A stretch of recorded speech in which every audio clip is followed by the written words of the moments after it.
awan yang gede tadi, yang aku bilang nimbus 100 itu. Nah, itu di sini. Namanya awan konveksi. Nah, kemudian ada yang naik sepanjang kenaikan topografi. Ini yang disebut sebagai eh, hujan orografis tadi yang kemarin yang kita bahas itu.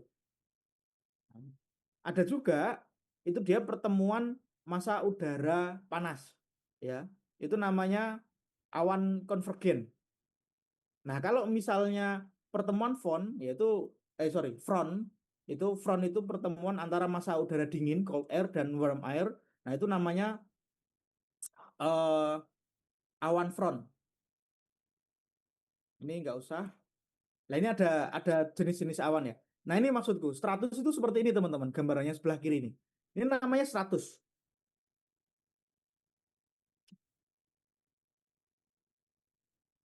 Kalau awan berdasarkan pembentukannya, tadi kan ada stratus, kemudian ada cumulus, ada cirrus, ya kan? Itu berdasarkan bentuknya. Cumulus tadi seperti bunga kol gitu, belenduk-belenduk gitu.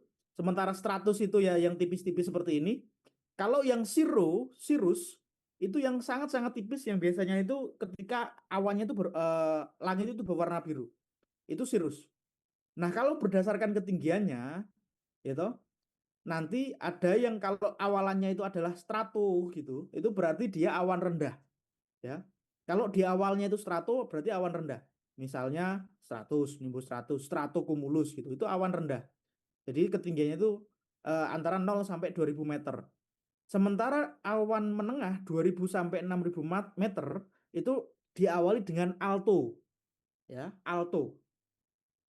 Sementara awan yang tinggi lebih dari 6000 meter itu depannya itu ada sironya. Makanya sirus itu kan identik dengan yang tadi, awannya itu di ketinggian banget gitu. Kemudian ada juga awan vertikal, itu ada cumulus sama cumulonimbus. Cumulonimbus itu yang menghasilkan hujan yang deras tapi dalam waktu yang singkat gitu. Nah, ini. Nah, ini kan nimbus 100. Nah, biasanya kalau yang cumulonimbus hujan deras dalam waktu singkat itu disertai dengan petir. Dia gede ke atas gitu. Tapi kalau nimbus 100 itu awannya seperti ini, dia rintik-rintik hujannya tetapi waktunya lama. Nah, ini kan stratus itu termasuk low cold kan. Dia seperti kapas kalau stratus itu. Serasa-serasa kapas gitu. Sementara yang cumulus itu seperti ini. Nah, ini cumulus. Sementara kalau cirrus itu seperti benang gitu ya. Tipis-tipis banget gitu. Nah, makanya ini kan perpaduan antara bentuk dengan ketinggian. Kalau ketinggiannya rendah itu 100. Kemudian dia kalau rendah tapi bentuknya seperti bunga kol namanya stratocumulus. Kemudian kalau misalnya ketinggian menengah, dia alto stratus kalau dia seperti kapas tipis gitu. Tapi kalau di ketinggian menengah tapi bentuknya seperti bunga kol itu alto cumulus. Gitu. Nah, ini teman-teman bisa ngelihat ya. Biasanya,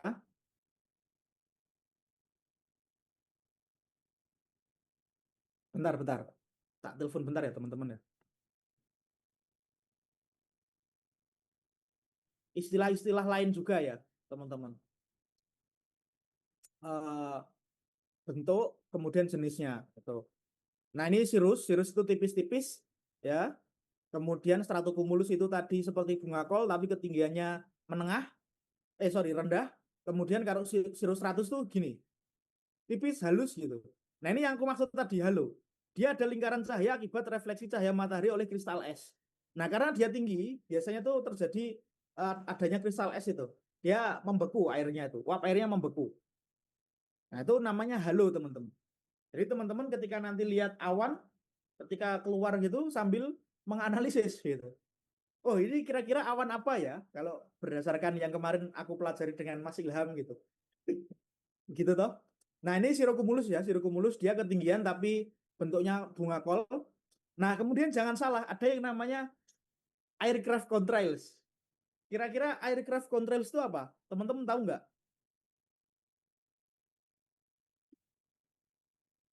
Halo? Suaraku masuk nggak?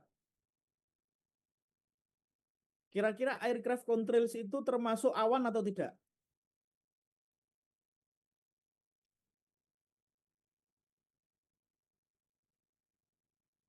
Gimana Mas Rasad? Nggak masuk suaranya? Wah, kecil banget, Mas. Halo? Nah, ini lumayan besar. Gimana, gimana? Ya, jadi dia bukan termasuk awan ya, tapi dia bekas pesawat.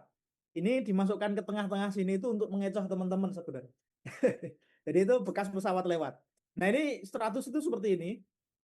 Dia biasanya kalau stratusnya agak-agak gelap, itu nanti akan bergerak dan membentuk namanya nimbus stratus. Biasanya akan hujan gitu. Ceritanya seperti itu. Nah, ini alto stratus ya. Sementara yang bawah ini adalah alto cumulus. Ya, beda ya. Dia menengah. Nah, ini ada alto cumulus lenticularis. Ini yang kemarin aku bilang dia yang biasanya membentuk topi di atas gunung itu namanya alto cumulus lenticularis. Nah, bentuknya seperti ini. Nah, ini ada yang namanya awan castellanus ya. Dia bentuknya seperti kastil-kastil gitu. Kemudian ada yang namanya awan undulatus. Dia itu bentuknya seperti gundukan ke bawah gitu, seperti pepaya. Ada awan vibratus, ya. Ada juga awan pileus. Kalau awan pileus ini lebih ke apa namanya? Dia itu bentukannya seperti bongkahan-bongkahan es karena memang dia juga dari es yang membeku gitu ya, uap air yang membeku. Nah, ini ada cumulus. Nah, selanjutnya cumulus itu nanti bisa menjadi cumulonimbus. Nah, pembentukan cumulus menjadi cumulonimbus itu seperti apa, Mas? Tahapannya apa saja? Pertama kan cumulus biasa seperti ini. Kemudian cumulus biasa itu kan kadang terpisah-pisah namanya cumulus humilis. Kemudian cumulus humilis itu bergabung, ya kan? Bergabung terus-menerus menjadi cumulus mediocris. Eh, semakin bergabung, semakin besar namanya cumulus congestus gitu. Jadi dia udah mulai berdesak-desakan sampai nanti menjadi cumulonimbus. Ini yang menghasilkan hujan deras dalam waktu yang singkat, tetapi ada petir dan ada kilatan-kilatan cahaya gitu. Nah, kira-kira seperti itu teman-teman. Nah, ini yang aku maksud tadi, stratus yang kemudian menjadi awan hujan itu namanya nimbostratus. Intinya, kalau awan itu ada nimbonya, maka dia bisa menghasilkan hujan. Itu teman-teman bisa perhatikan ya.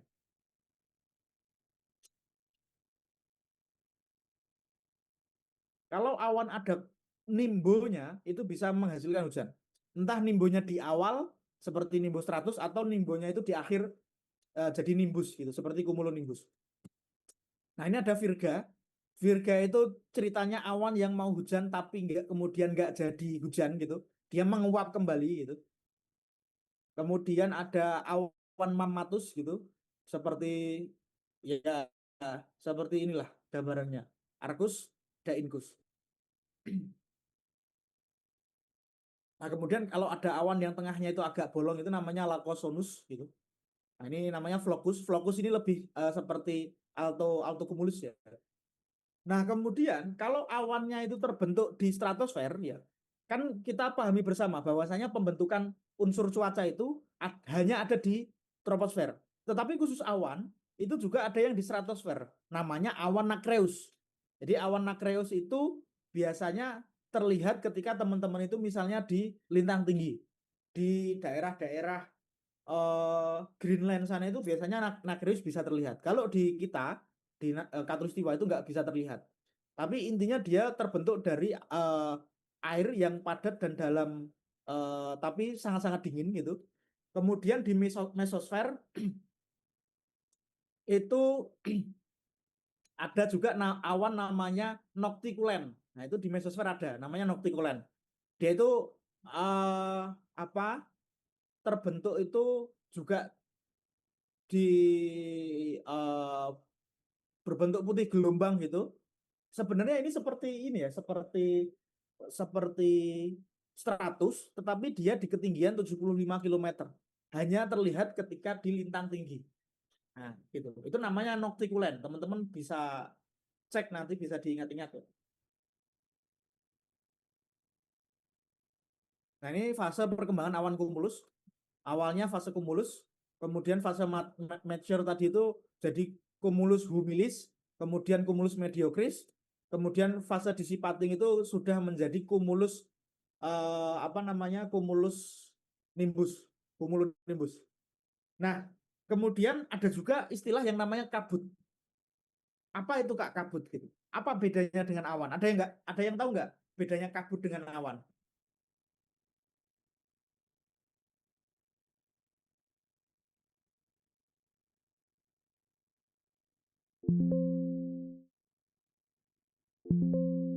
Mas Rashad, kecil Mas Rashad. Suaranya kecil. Coba mungkin Mas Rashid ngomong atau ini di deviceku atau device-nya Mas Rashad ini yang kecil. Ini udah tak fullin nih 100 ini. Halo, halo. Nah, ini Mas Rashid kedengeran nih. Apa Kalau bedanya nih kabut dengan awan? tahu Rashid sih, kalau kabut itu, kalau awan itu kan yang di daratannya tinggi gitu ya kan. Kalau kabut yang di daratan rendah gitu bukan? Ya, exactly. Jadi itu. Jadi kalau kabut itu awan yang menyentuh tanah sebenarnya. Itu kabut yang yang bisa kita pegang gitu, kita rasakan dingin gitu. Nah, nanti kabut itu pembentukannya itu ada yang terjadi karena pendinginan, ada juga nanti kabut yang terjadi karena evaporasi atau penguapan. Nah, ini ada kabut radiasi karena dia mengalami apa namanya terjadi radiasi terus-menerus gitu. Kemudian ada juga yang absolute fog. Absolute fog itu biasanya di daerah-daerah lembah gitu, lembah lereng gitu, lereng lembah. Kemudian ada kabut adveksi dan seterusnya. Nah, ini contoh kabut adveksi. Jadi di mana di jembatan San Francisco itu sering terjadi kabut adveksi. Dia terjadi karena ada udara dingin yang kemudian bertemu dengan yang namanya air. Nah, itu terbentuklah kabut adveksi. Sementara kalau steam fog itu biasanya kabut yang ada di atas gunung. Kalau teman-teman muncak misalnya, muncak gunung gitu, kemudian di sana ada danau, di atas danau ada kabut, itu namanya steam fog. Sementara kabut yang di lembah itu namanya upslope fog. Itu ya. Oke,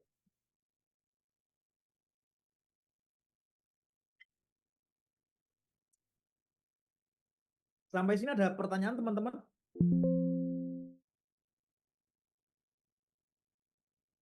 Ya, Rasad gimana Rasad? Hmm,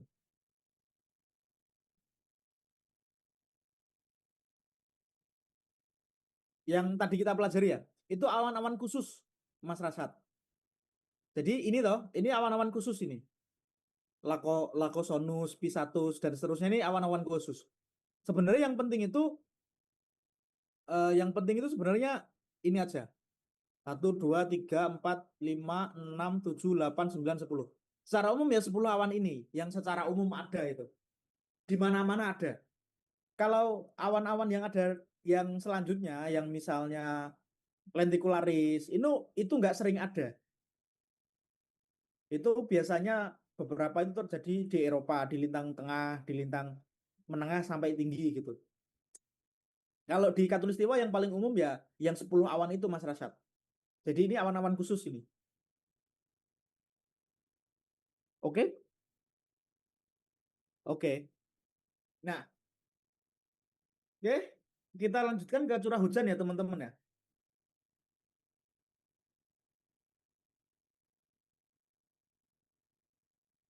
Nah, ini kebetulan di tempatku lagi terjadi hujan ini sebenarnya. Aku kayaknya harus menggunakan headset.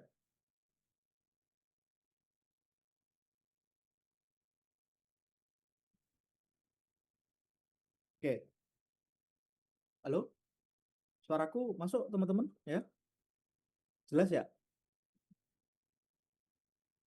Halo Mas Rasyad, Mas Rasyid.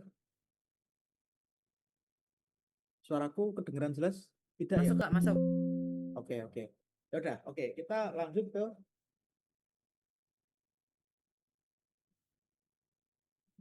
curah hujan.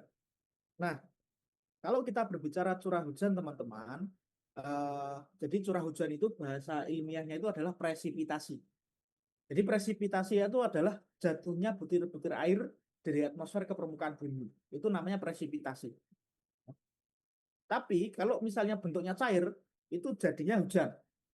Kalau bentuknya padat, itu biasanya jadi namanya salju. Namanya secara umum presipitasi. Biasanya itu satuannya menggunakan milimeter atau inci. Kemudian 1 inci itu sama dengan 25,4 milimeter. Persamaannya seperti itu. Nah, kemudian garis di peta yang menghubungkan tempat-tempat yang sama itu disebut sebagai isohyet. Kalau awan tadi kan isonep, kalau tekanan udara isobar, dan seterusnya itu. Nah, kalau presipitasi isohyet.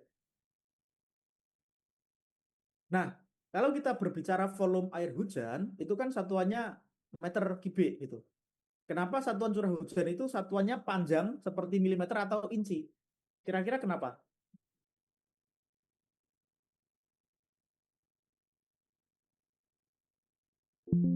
Kira-kira kenapa? Ya, jadi kenapa kemudian volume air hujan? Di sini kan namanya volume, ya. Volume air hujan. Maka dia satuannya milimeter kubik gitu. Jadi dia ada pangkat tiganya, itu menunjukkan volume. Nah, kalau curah hujan itu kan panjang karena dia bukan volume. Nah, 1 milimeter itu menunjukkan tingginya saja. Tuh. Jadi yang menutupi 1 milimeter itu sama dengan tinggi air hujan yang menutupi permukaan 1 meter persegi. Nah, jika air tidak menguap atau meresap gitu. Nah, kalau volume air hujan kan lebih ke arah eh, perhitungan genangan airnya itu berapa kan begitu. Ini nggak apa-apa. Nah, ini ada proses presipitasi ya. Ini nggak usah ini.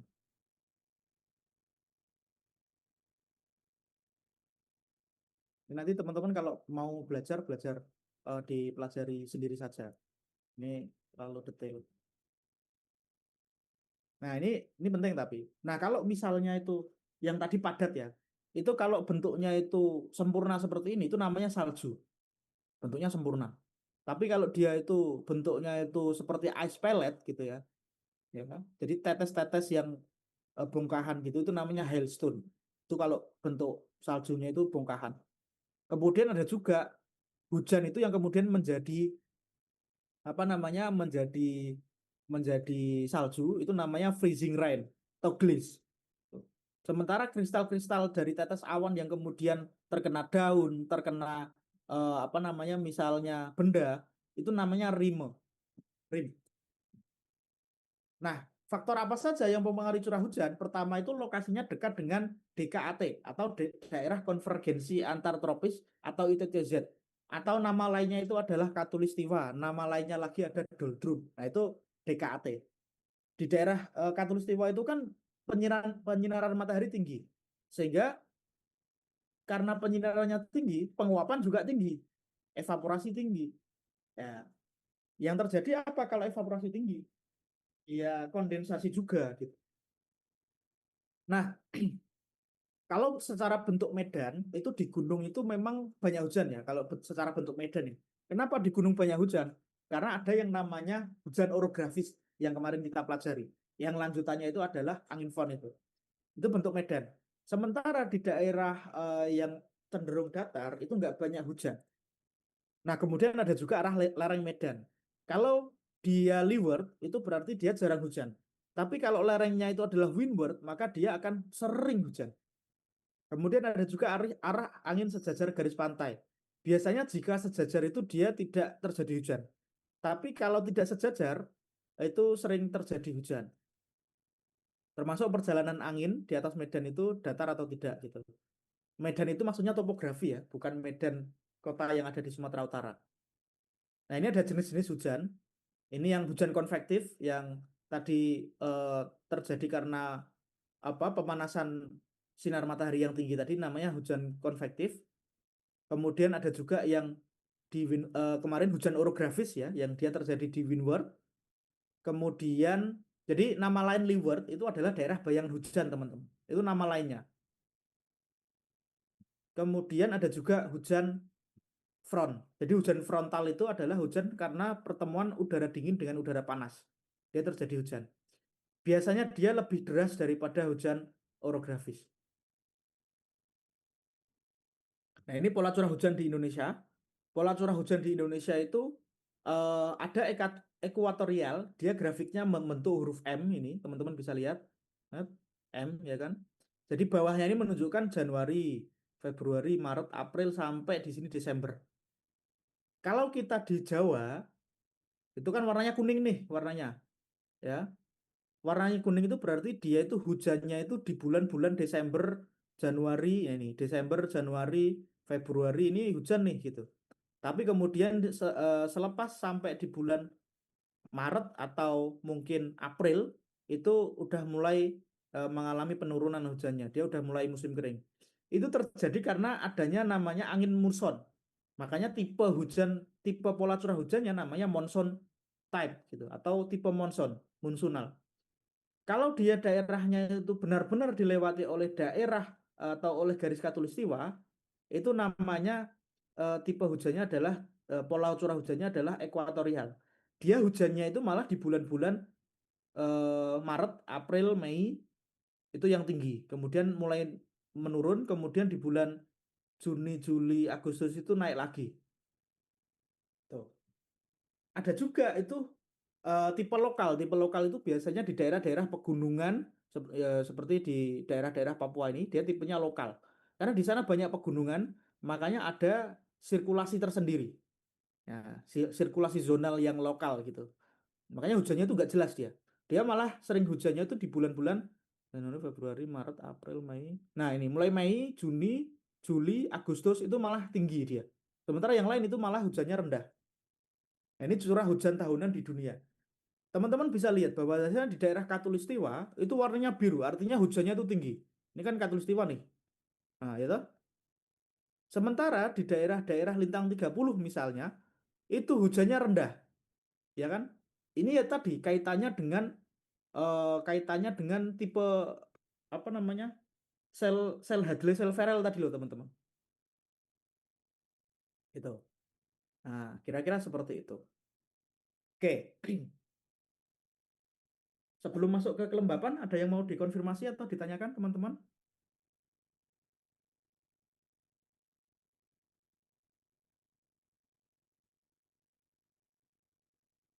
Nggak ada, Kak. Oke, belum ada ya. Kita lanjut dulu. Oke, kita masuk ke kelembaban. Nah, kalau tadi hujan itu adalah eh apa namanya? Butir-butir air atau butir-butir eh, cairan padatan atau gas yang turun ke permukaan bumi, kalau kelembapan itu adalah kadar uap air dalam udara. Berapa sih kadar uap airnya gitu, kelembapannya gitu. Nah, kelembapan itu berpengaruh atau berkorelasi positif dengan yang namanya kondensasi. Kalau terjadi kondensasi terus-menerus, maka kelembapan airnya itu atau kadar uap air itu akan semakin tinggi dalam suatu udara. Maka jika jenuh, nanti terjadi hujan. Ceritanya gitu. Jenuh itu full. Nah, garis di peta yang menghubungkan tempat dengan kelembapan udara yang sama disebut sebagai isohum.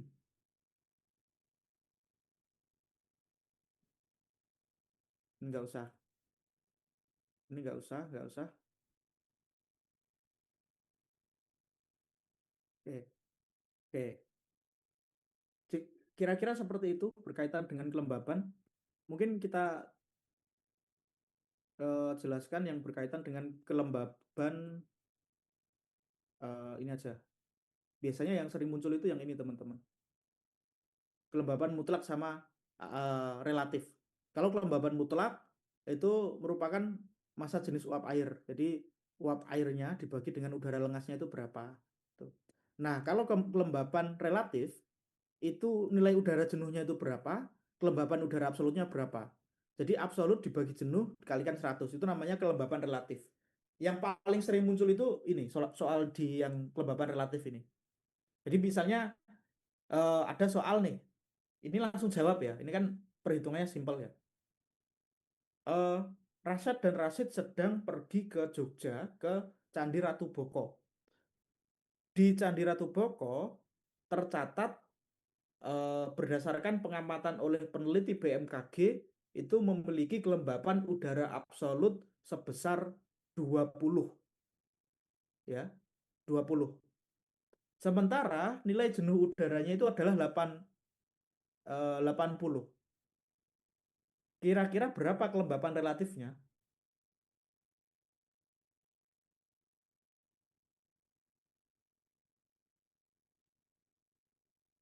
Halo, Mas Rasid berapa kira-kira? 25 bukan? Oke, ya, exactly. 25%. Karena Ya. dikalikan 100% kan. Nah, Iya. nah, kira-kira seperti itu biasanya kalau yang kelembaban itu. Yang lainnya nggak usah, nggak apa-apa. Ini, oke, kita pindah. Kita pindah ke materi satunya.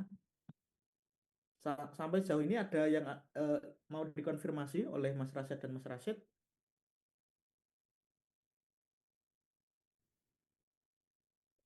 Nanti soal kayak gitu banyak kayak Enggak paling. Nanti soalnya paling ya lebih banyak. Soal originasi itu sekarang semakin ke sini tuh makin ke arah sosial sebenarnya. Cuma ini tuh biasanya muncul itu kalau nggak di lapangan ya di soal lapangan ya di soal WRT sebenarnya. Kalau yang gambar-gambar tadi awan atau apa itu biasanya munculnya di multimedia test. Nanti multimedia test itu contohnya yang kemarin aku contohin tuh loh, yang berupa PPT nanti teman-teman lihat gambar, lihat video kemudian diminta menjawab. ABC-an juga sih. Tapi itu di situ kemampuannya lebih ke arah kemampuan apa namanya mengamati video, foto ataupun suara itu dengan baik. Kira-kira seperti itu. BK.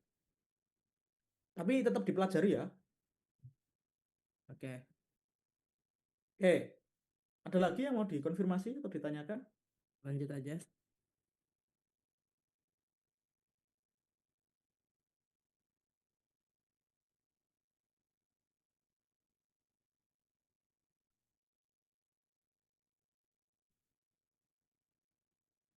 Bentar.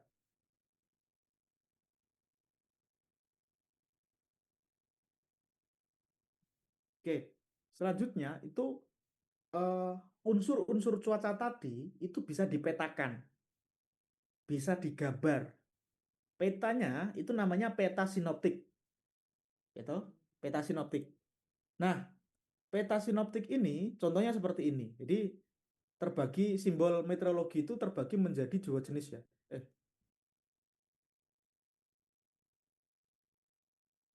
jadi simbol meteorologi ini terbagi menjadi dua jenis, yaitu surface station model atau stasiun yang di permukaan bumi dan ada yang upper air model, jadi di bagian udara atas.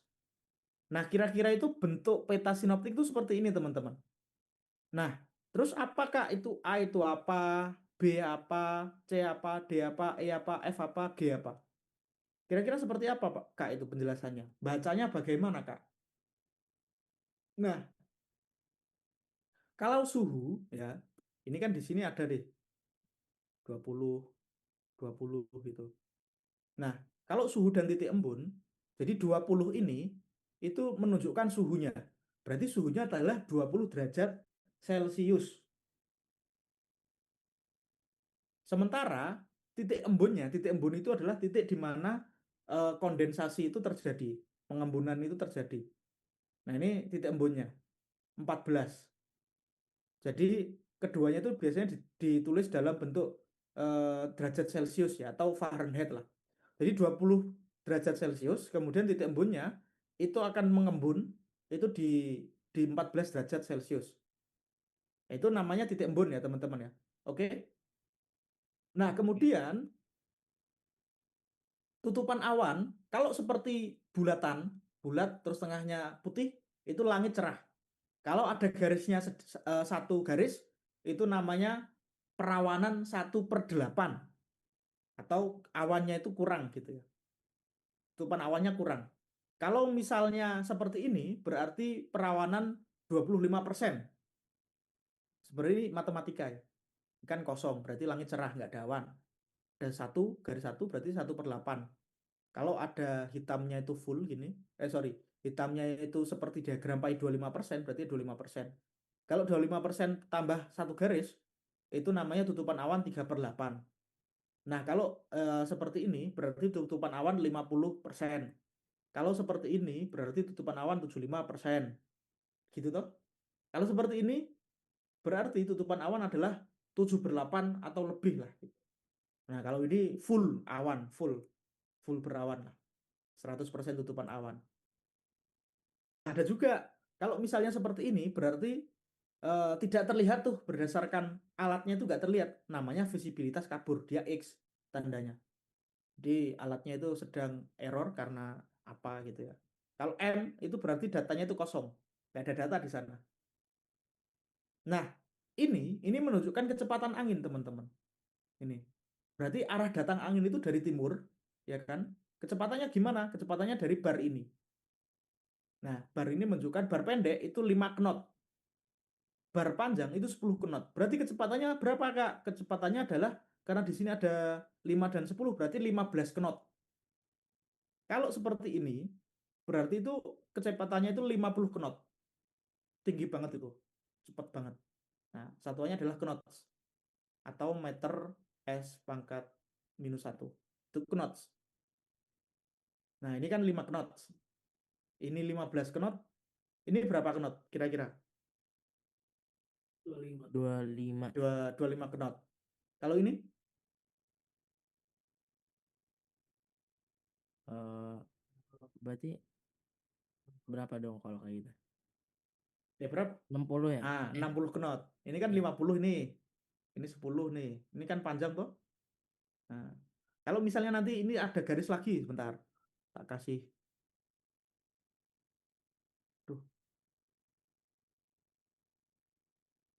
Duh, kok malah lanjut? Aku mau membuat garis baru. Oh, nggak bisa ya dikasih pen. Kalau ini aku kasih garis kecil, berarti berapa knots? Garis-garis pendek, bar pendek. Garis-garis pendek 5. Jadi ini ada bendera, garis bar panjang sama bar pendek. Kira-kira kecepatannya berapa knots? 65. Oke, 65 knots. Nah, ini arah angin. Nah, ini kan utara ya kan? Sini timur, ini selatan. Sini apa? Barat. Barat. Nah, berarti kalau misalnya ada arahnya itu ke sini, angin itu datang dari sini berhembus ke arah sini. Di anginnya tuh malah ke sana. Karena ini tuh menunjukkan arah di mana angin itu berasal. Oke. Berarti kalau kalau misalnya ini arah angin itu angin akan berhembus kemana? Ke Barat.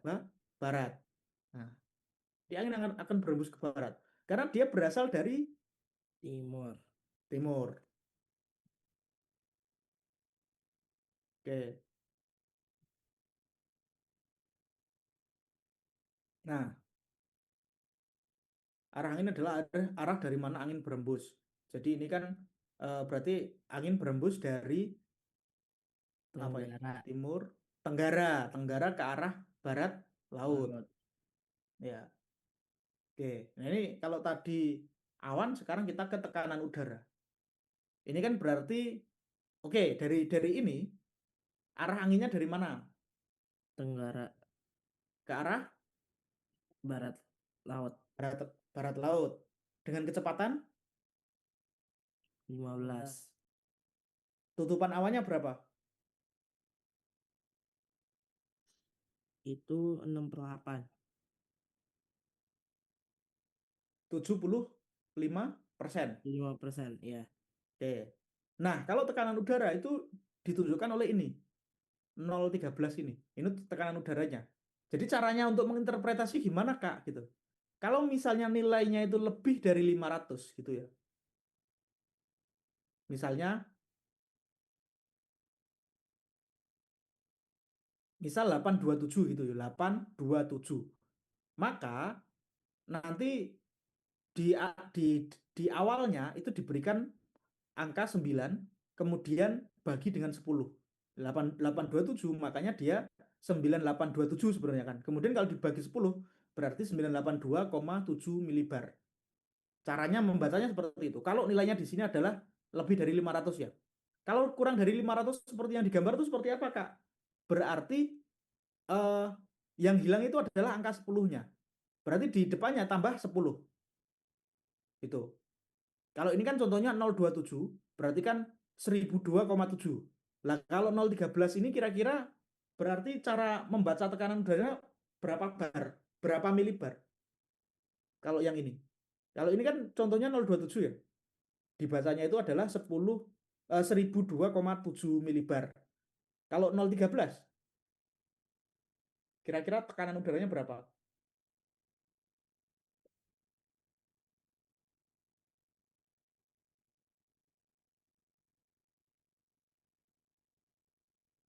Halo, Mas Rasyad, Mas Rasyad.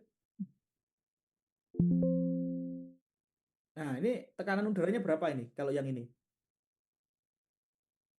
cara bacanya itu loh. Berarti berapa itu tekanan udaranya?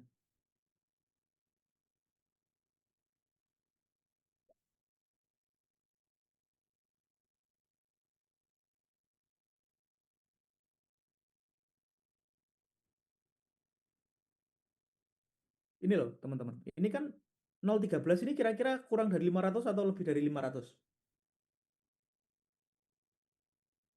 Nah, kurang dari kan? Nah, kalau kurang dari berarti dia awalnya kan hilang kan, 10-nya kan hilang. Berarti tambah aja 10 gitu kan. Kemudian dibagi dengan 10. Berarti 1001,3 milibar. Oke, gitu ya. Paham ya? Mas Rashid paham? Paham. Oke, siap Mas Rashid. Nah, ini kalau cuaca ya. Kalau cuaca tadi menunjukkan cuaca. Kalau seperti ini tuh thunderstorm gitu kan. Kalau seperti ini thunderstorm besar. Kalau ini hail.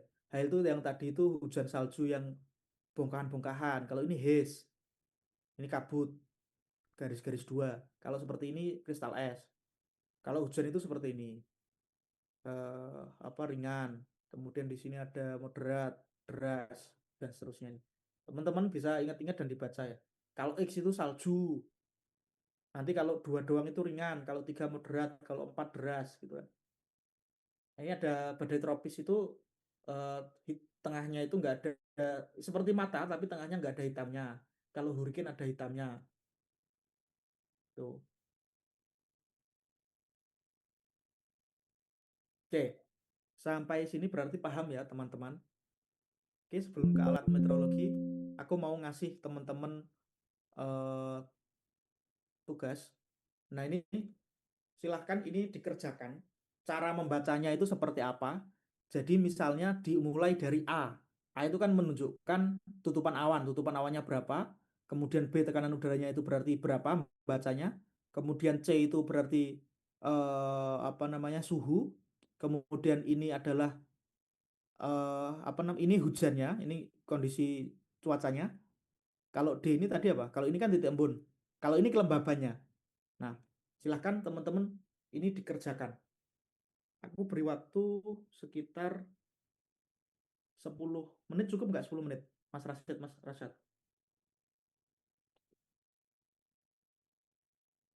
Halo, halo. Cuman di ini ya kan apa tuh tulis apa aja Dibaca aja. ya. Ya, ya. Apa aja? A itu apa? Terus keterangannya apa? Gitu.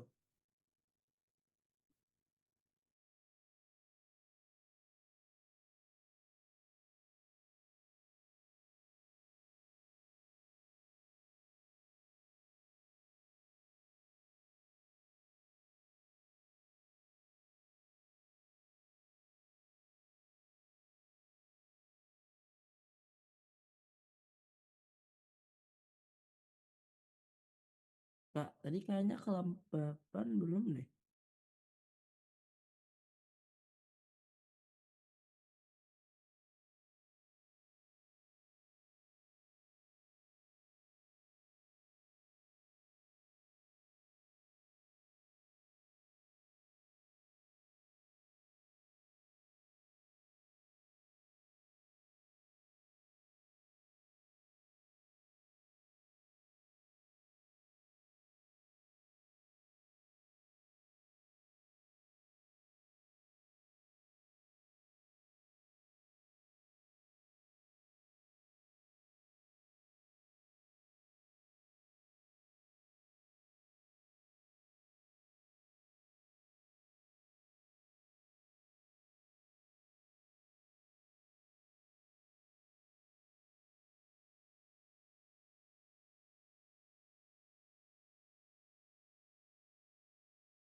Sorry teman-teman, aku tadi salah salah menyampaikan. Yang 20 tadi itu adalah visibility-nya ya, visibility. Kalau 20 itu berarti menunjukkan visibility-nya itu 20 meter. Kalau misalnya 50 berarti 50 meter. Tapi kalau misalnya itu tadi bulat terus ada X itu namanya tidak apa visibilitas tidak terlihat lah intinya. Kalau M kosong, datanya kosong. Oke ya, sorry sorry sorry. Aku revisi. Agak lupa aku. Oke, suaraku masuk kan ya? Udah selesai, Kak. Oke, udah selesai. Oke, siap. Langsung dipresentasikan siapa?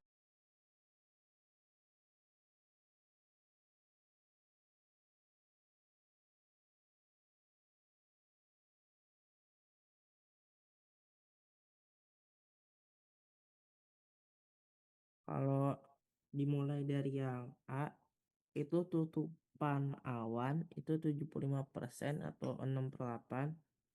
Terus yang B, itu tekanan udara. Jadi gara-gara di atas 500 jadi 979,8. Terus yang C, itu suhunya 20 Celcius. Terus yang D itu kan tadi visibility berarti 20 meter. Terus E itu cuaca hujannya ada 3 titik berarti moderat. Terus F itu titik embunnya 14. Sama G kecepatan anginnya itu 15 dari tenggara ke barat laut. Udah.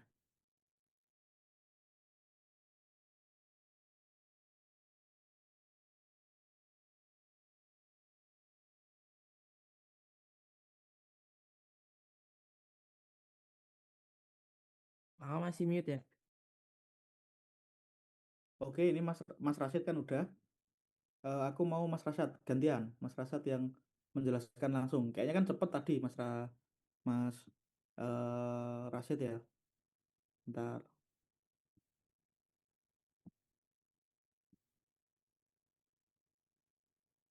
kasih contoh lagi. Yang mana ya enaknya ya?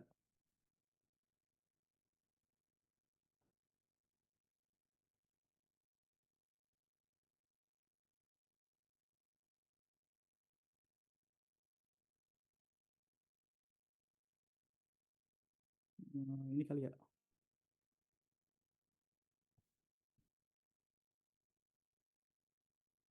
Kalau yang ini gimana ini Mas? Mas Rasyad. Yang ini, keterangan ini.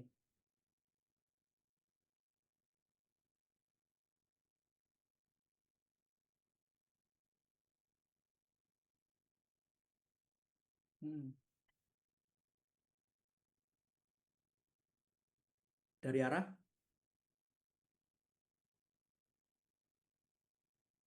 mm-mm. Tupan awan.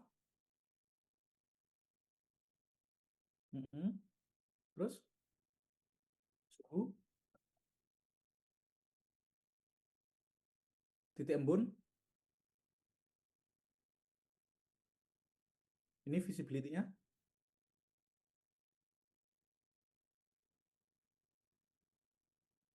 Mm-mm. Visibilitasnya berarti setengah meter. Ya, terus ini hujan apa? Cuacanya apa ini cuacanya kira-kira?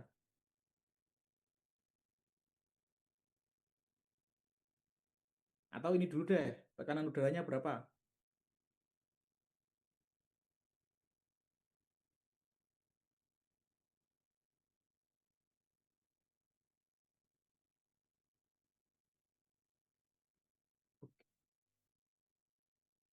Ya, 101 1019,6 ini ya.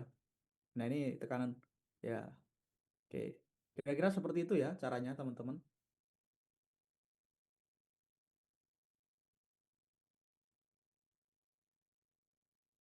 Ini snow. Ya, ya. Oke, nggak apa-apa. Yang penting udah tahu sekarang. Oke, sekarang kita ke alat-alat.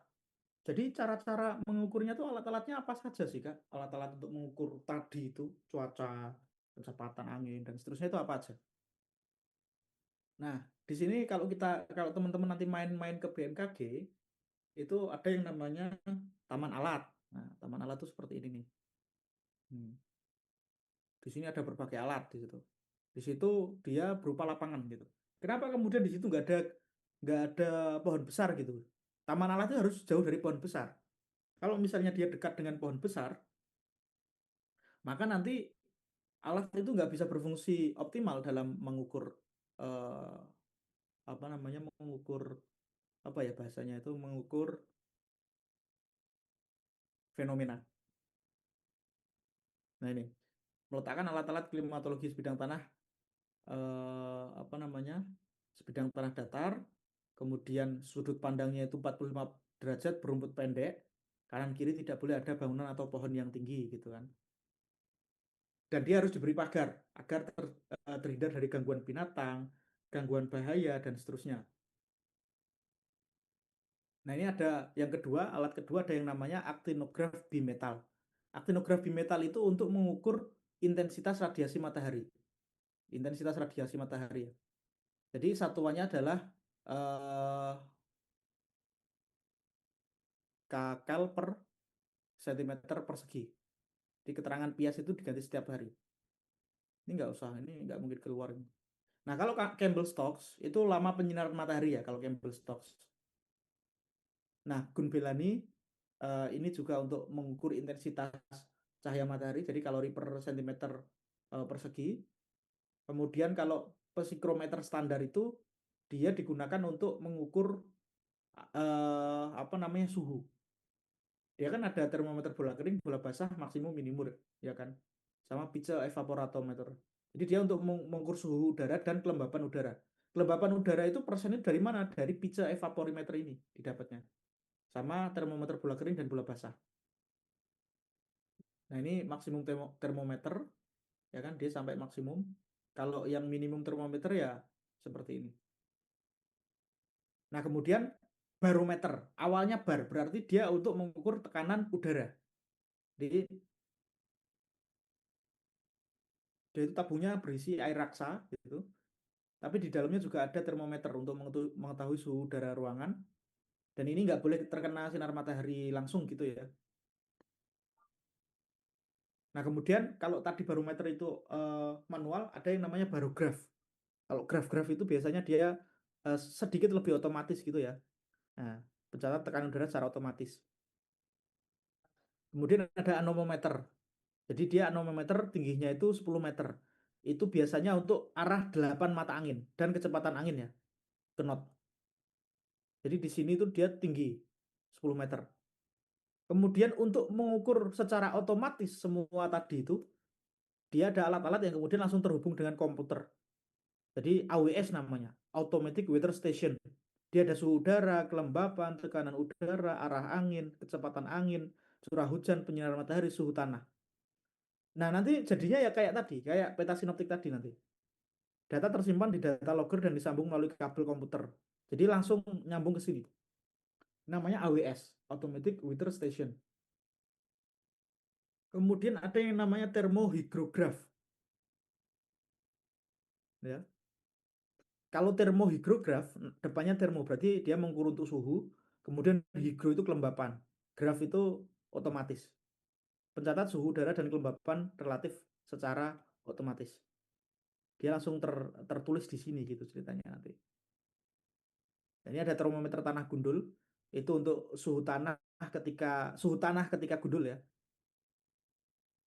Kemudian ada juga termometer tanah berumput, karena berbeda teman-teman antara tanah yang tidak ada eh, itunya apa namanya tidak ada apa sih ini namanya rumputnya dengan tanah berumput itu suhunya berbeda. Nah, ada cup anemometer. Jadi untuk mengukur apa namanya kecepatan angin juga ini. Tapi ini bisa langsung dibaca di sini. Dia ada yang ketinggiannya 2 meter, ada yang setengah meter. 2 meter itu untuk mengukur kecepatan angin yang di atas, sementara setengah meter itu untuk yang di bawah. Jadi nanti jadinya itu dua data tersebut digabung menjadi kecepatan angin rata-rata harian. Prinsipnya itu seperti speedometer itu loh. Dalam di speedometer entah apa namanya mobil motor itu prinsipnya seperti itu counter anemometer ini. Kemudian ada yang namanya sangkar Stephenson. Di tempat untuk meletakkan peralatan-peralatan meteorologi ya. Dia itu berventilasi seperti ini. Dia ada double jalusi ya untuk mengalurkan udara masuk keluar.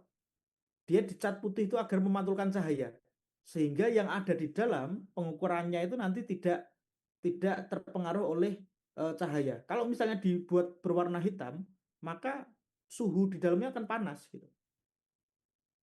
Nah, ini ada penakar hujan namanya ombrometer. Ombro ya, meter. Tapi ini sekali lagi ini nanti kan masuk ke sini nih air hujannya, kemudian dikeluarin ke dalam ini. Nanti kelihatan nih berapa milimeter curah hujannya. Gitu ceritanya. Tapi manual ini. Nah, ini ada yang otomatis dia masuk ke sini kemudian di sini langsung tercatat tuh, langsung tertulis. Itu untuk mengukur intensitas curah hujan, ya. Kemudian ada open pan evaporimeter ini untuk mengukur apa namanya? Evaporasi. Jadi penguapan air secara langsung. Jadi ini kan airnya kan dipanasin, ini pasti kan menguap. Nah, volume air awal dikurangi volume air ketika nanti sudah berakhir gitu. Nah, ini. Nah, ini ada termometer air, ada floating termometer maksimum minimum ya kan, ini mengambang. Ada juga hook gauge-nya ini sama ya gambarnya. Ada steel well-nya. Jadi ada cup counter anemometernya. Ini ada HVS, high volume air sample. Jadi dia mengukur partikel kecil pada aerosol. Ini nggak usah ini. Nah, ini ada penakar hujan yang bentuknya bucket juga. Ini juga apa namanya manual ya. Nah, ini ada piranometer itu untuk mengukur radiasi matahari. Ada pirgeometer itu mengukur radiasi inframerah. Dan ada termistor itu termometer elektrik gitu, otomatis. Ada termometer bimetal. Dia menggunakan prinsip bimetal ya, dua dua apa namanya dua metal lah ya, dua besi. Ada lisimeter. Lisimeter itu untuk mengukur evapotranspirasi, jadi evaporasi dan transpirasi yang dilakukan oleh tumbuhan. Oke, udah selesai untuk apa namanya berkaitan dengan peta sinoptik dan alat-alat meteorologi klimatologi. Ada yang mau ditanyakan teman-teman?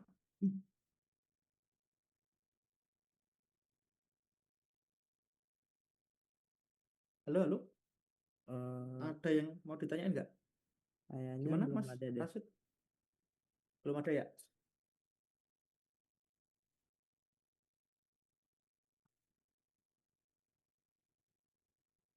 Ini bencana nanti kita sekalian nanti aja deh. Kita ke klasifikasi iklim dan perubahan iklim dulu aja.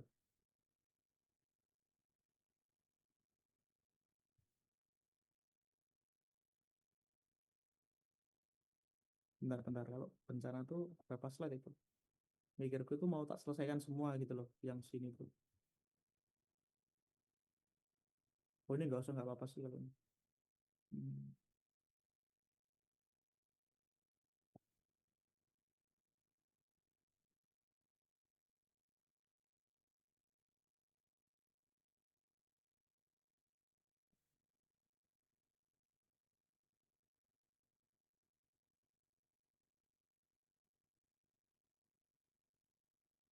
Kalau tadi kita udah bahas mengenai apa cuaca, sekarang kita merujuk ke iklim ya teman-teman ya. Kalau kita berbicara iklim itu, iklim punya komponen-komponen sistem iklim.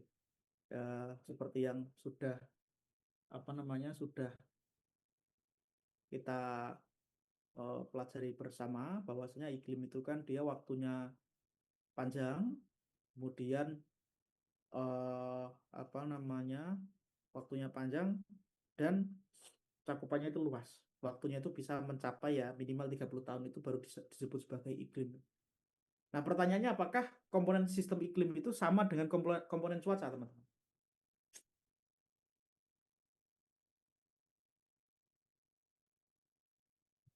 Jawabannya adalah sama.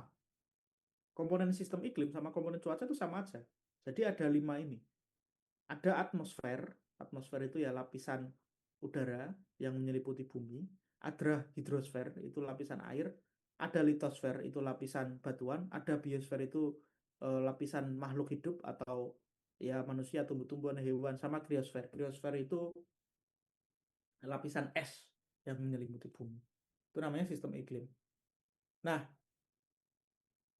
ada feedback yang diberikan oleh iklim itu. Kalau kita berbicara feedback, itu nanti ada yang negatif, ada yang positif. Nah, kalau misalnya dalam konteks feedback ini, dia semakin besar energi yang dilepaskan oleh suatu benda, maka semakin lambat pertambahan suhunya. Sebentar, sebentar. Aku kebelet ini ke toilet ya ini. Sebentar, teman-teman. Ini kalau misalnya aku kasih tugas sebentar, oke nggak? Sambil aku tak Boleh. boker dulu. Boleh ya? Apa? Bentar, bentar, bentar, bentar. Sebentar, sebentar, teman-teman.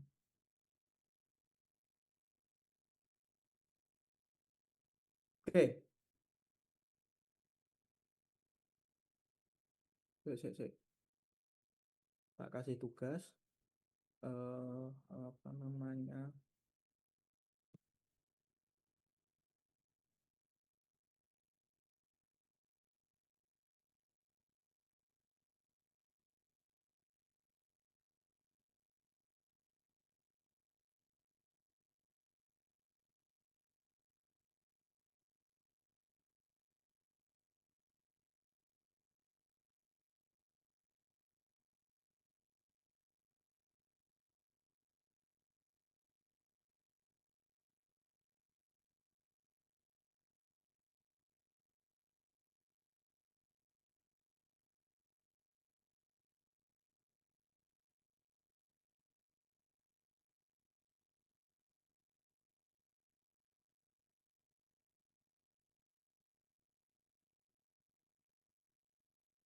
Bentar ya. Tak, tak kasih 3 soal. Nanti teman-teman bisa apa namanya? Langsung menjawab.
Apa? 5 soal kali ya? Eh, coba yang ini dulu. Itu dulu. 5 deh, 5 deh. Ya udah. Eh, bentar, bentar.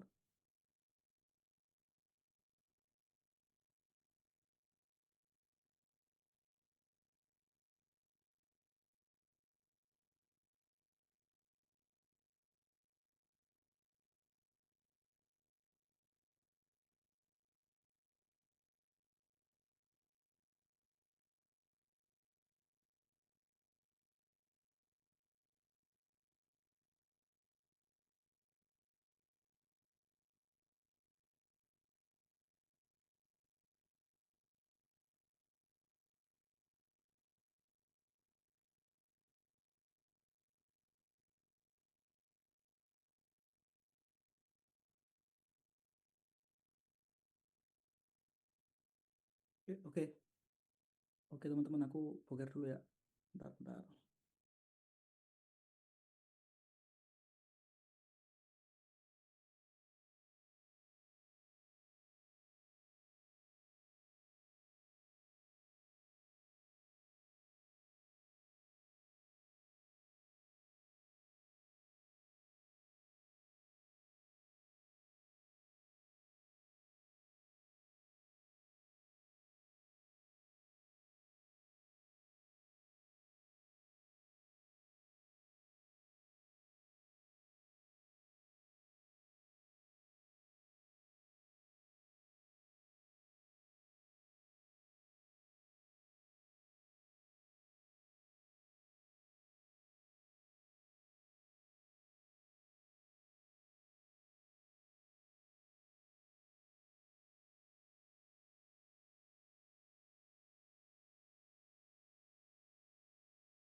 Teman-teman kalau sudah selesai, kabari ya.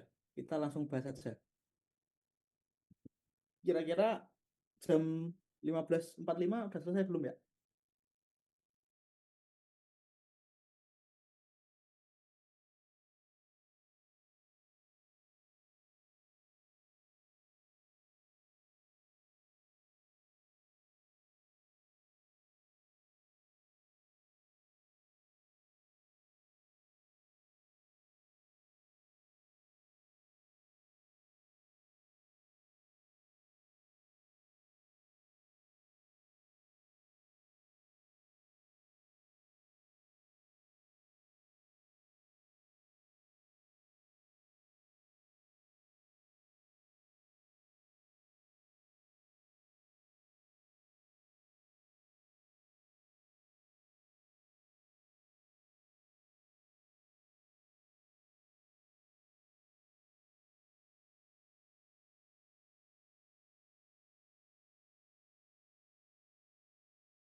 Udah selesai, Kak.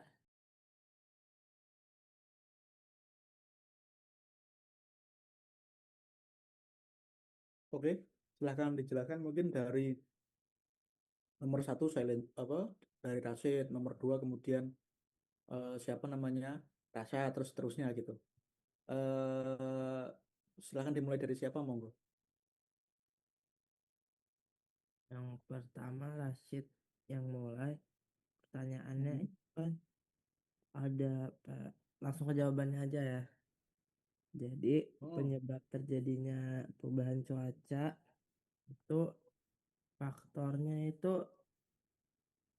secara dari proses konveksi dari udaranya kan dari tekanan tinggi ke tekanan rendah. Soalnya kan di pagi hari mhm. itu kan ngemanasin air. Jadi Mhm. ngebuat udaranya naik ke atas. Habis itu jadi karena tekanannya pas naik nurun ngebentuk awan yang apa tuh akhirnya ngehasilin hujan lebat. Nah itu Apa nama awalnya, apa itu kata kuncinya soalnya? awan nimbus-nimbus gitulah pokoknya. Ah, iya, nimbus 100 apa yang kumpulin nimbus? Cumulonimbus. Oke, cumulonimbus ya. Oke, exactly. Jadi itu yang terjadi. Jadi itu yang bermain kan tadi ada tekanan udara, ada suhu udara, kemudian kelembaban, sama angin gitu. Oke, exactly. Terima kasih. Mungkin yang soal kedua, Mas Rasyad, silahkan.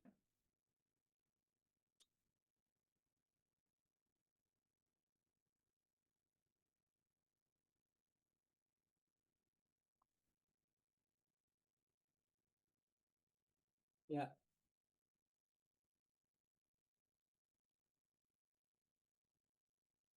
Hmm.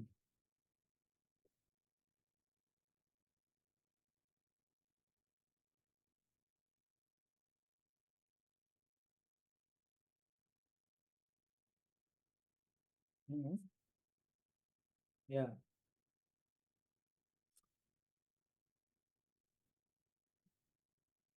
ya.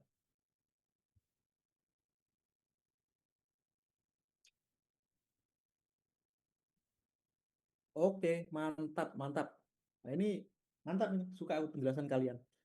Singkat, padat, dan benar. Oke, lanjut lanjut. Soal ketiga,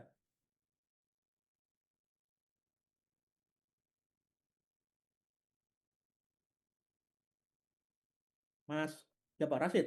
Tadi kan Rasid toh, yang nomor dua. Ya, Ya, silakan Mas eh, Rasid, nomor tiga. itu kan yang ketiga, kenapa nelayan nggak mau apa tuh nge naik perahu di laut pas ada angin kenceng itu karena kalau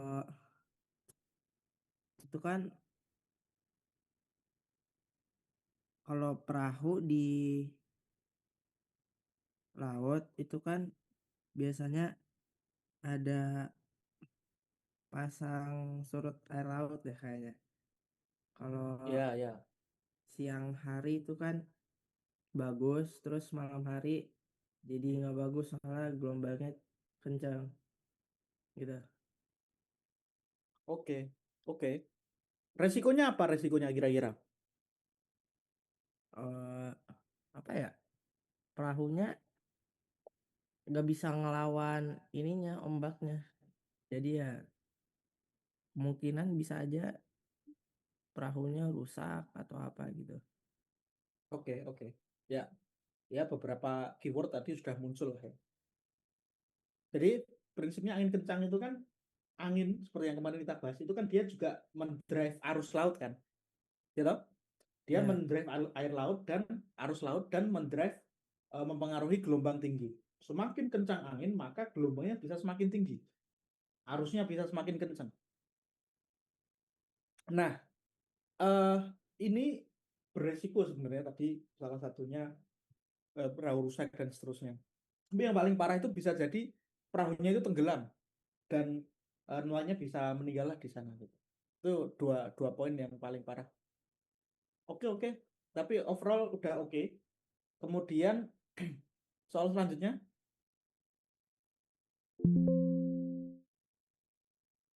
soal keempat. Mm, mm,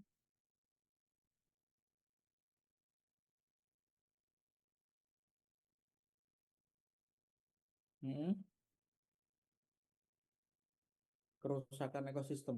Eh, bisa nggak itu kan tadi cuma disebutkan ya dampaknya. Bisa nggak dijelaskan gimana tuh kaitannya antara kemarau yang panjang dengan fenomena-fenomena yang tadi sudah Rasa sebutin. Misalnya kekurangan air bersih misalnya kan jelas kalau gagal panen misalnya. Itu kayak gimana? Hasil pertanian gimana? Silakan.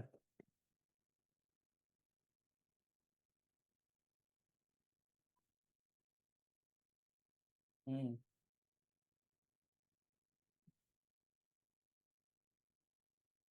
Hmm.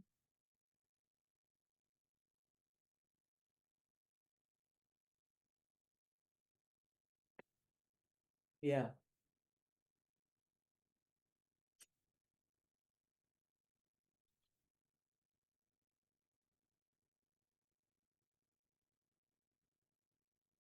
oke.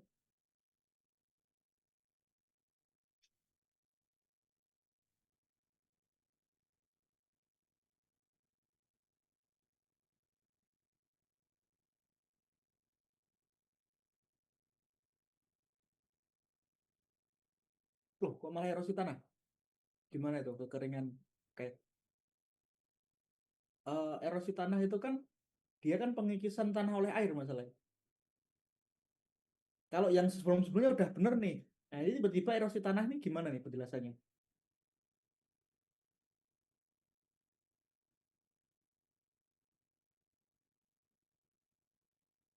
Oh iya ya, oke oke oke. Ya, oke. Nah, yang erosi kurang tepat ya, tapi yang sebelum-sebelumnya udah sip Rasid ya. Rasad ya. Oke, selanjutnya Mas Rasid terakhir ya.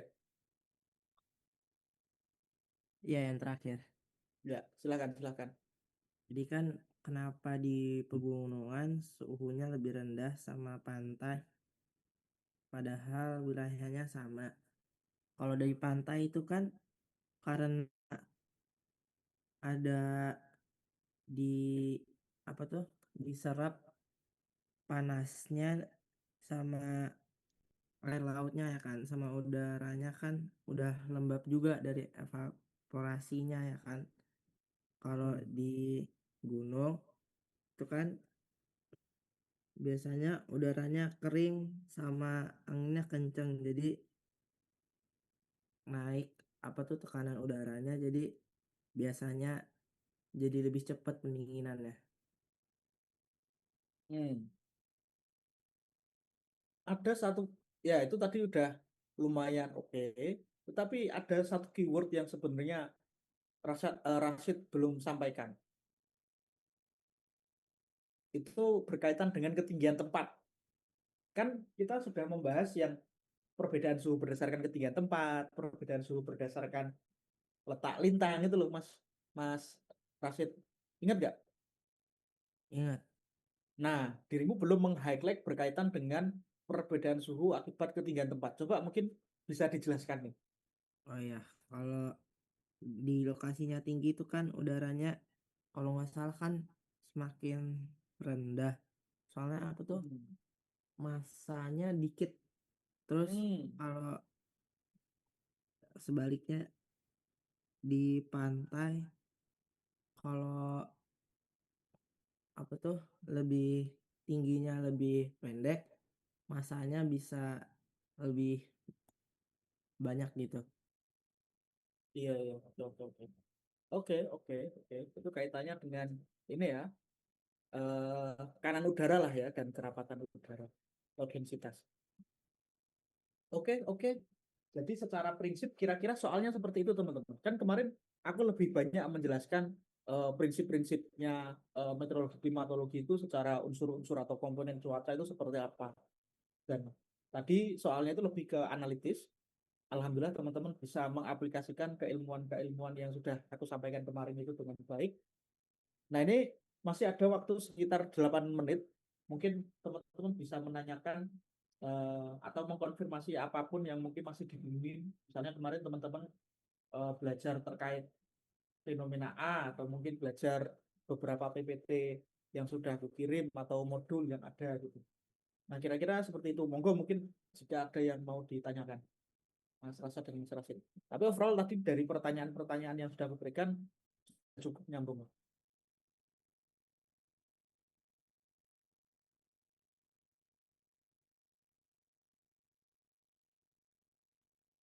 Ya silahkan. Gimana Mas Tasat, Mas Rasid? Ini mending bertanya sekarang daripada nanti pas oke teman-teman bingung.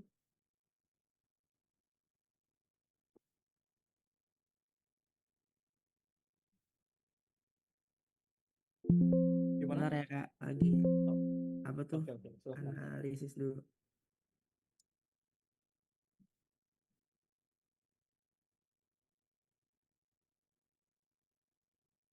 Mungkin sama menginformasikan ya teman-teman ya. Eh, Nanti malam teman-teman akan dibersamai oleh Mas Zaki ya, mulai jam 7. Tadi seharusnya tadi udah diinformasikan oleh Mbak Agista juga.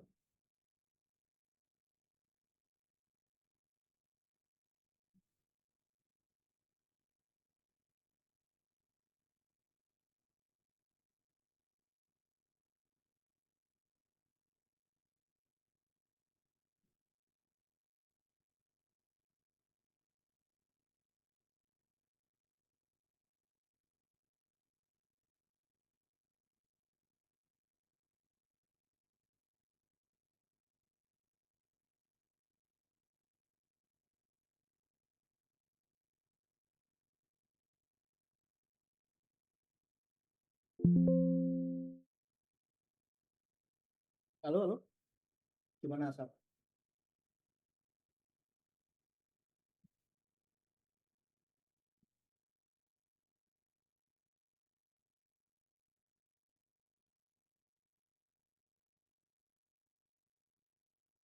Nah, sebenarnya gini Mas Rasad, eh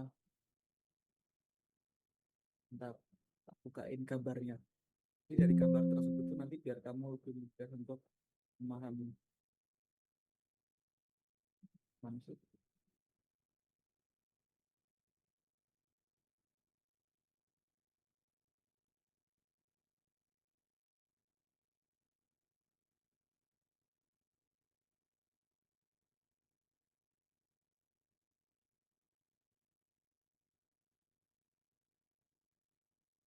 Oke, jadi gini Sat, Mas Rasyad. Jadi gini, ini kan berarti di sini kan titik nol, ya kan?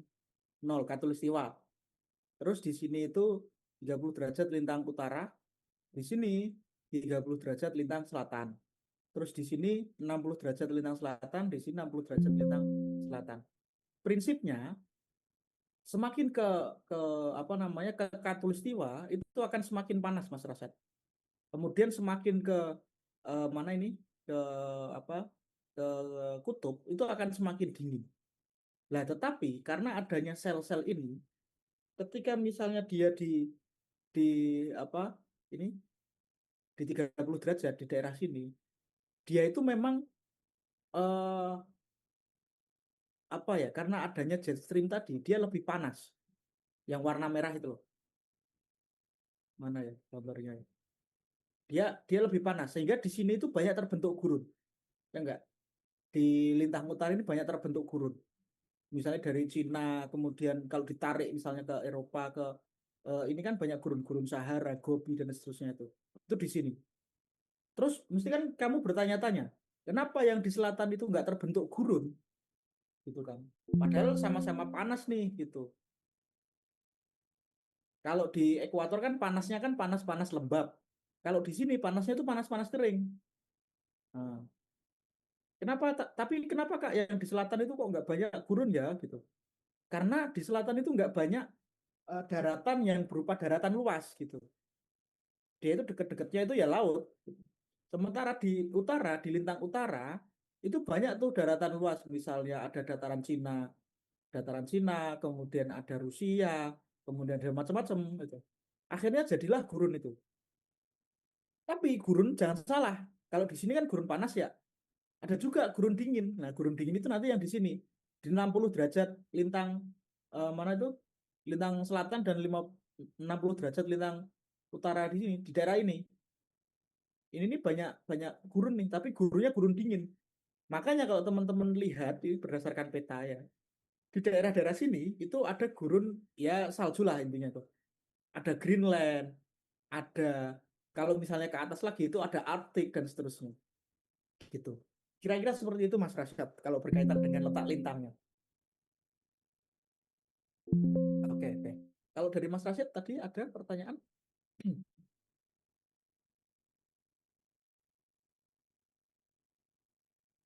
Kalau Rashid tentang angin sih masih bingung soalnya apa tuh yang angin leeward sama windward itu Windward sama Leeward. ya mungkin bisa jelasin lebih lanjut. Nah, Oke, oke, angin Von ya. ya,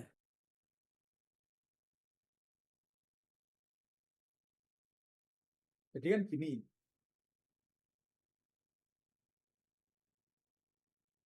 nah ini angin Von. Jadi gini Mas Rashid. Jadi ketika biasanya gunung kan ada seperti ini kan bentukannya, Fred. ya, Nah di daerah lereng yang sini itu biasanya dekat dengan air misalnya, dekat dengan air. Sehingga ketika angin datang dari arah barat, misalnya di sini ada laut, arah barat, dia membawa uap-uap air. Uap air itu awalnya ya udah berupa awan aja. Tetapi karena apa namanya? Karena dia itu tertabrak oleh topografi ini, maka dia kan semakin naik kan. Ya. Nah, semakin naik itu diiringi dengan yang teman-teman hitung kemarin itu penurunan suhu. Nah, di satu titik dia mengalami kejenuhan. Jadi uap airnya itu sudah jenuh sehingga terjadilah yang namanya hujan orografis. Jadi hujan orografis sama angin fon itu sebenarnya nyambung teman-teman secara proses. Nah, hujan orografis ini kemudian sampai di puncak itu habis. Jadi awan itu clear. Nah, yang tersisa hanyalah anginnya. Anginnya itu kemudian semakin menuruni lereng itu semakin panas. Nah, angin tersebut itu sifatnya itu panas, kering, Sehingga menjadilah yang namanya angin fon. Karena angin fon itu kan kuncinya adalah angin yang memiliki karakteristik kering dan panas kan. Nah, makanya di sini kan ada udara panas, ini udara dingin gitu. Nah, sisi tempat terjadinya hujan orografis itu disebut dengan windward. Makanya daerah-daerah windward itu biasanya dia itu subur. Subur maksudnya subur itu dia hijau banget gitulah. Ya. Sementara di daerah leeward itu dia kering. Tapi kering ini, daerah leeward ini walaupun kering, dia manfaatnya adalah di situ itu subur berkaitan eh, untuk menumbuhkan tanaman tembakau ceritanya gitu di daerah leeward ini. Nah, gambarannya seperti ini. Ini kan eh, pegunungan yang memanjang gitu kan ceritanya. Di sini itu kalau dilihat dari atas, di sini itu awan full. Sementara di sini dia hijau. Dia ini leewardnya, ini windwardnya. Nah, leeward, windwardnya. Karena Oke. dia di bawahnya ini kan tapi hujan tapi. Nah, tapi kan ini hijaunya kan nggak yang sehijau ini kalau dilihat dari peta ya. Ini kan hijau banget nih gitu. Tapi ini kering gitu. Oke, Mas Rashid. Oke, ngerti Kak. Oke, siap. Oke, kalau begitu mungkin untuk pertemuan dengan aku terkait dengan meteorologi klimatologi untuk hari ini seperti ini itu dulu. Semoga bermanfaat teman-teman semuanya. Eh, jangan lupa nanti malam jam 7 masih dengan Mas eh, Mas siapa namanya Mas Zaki ya.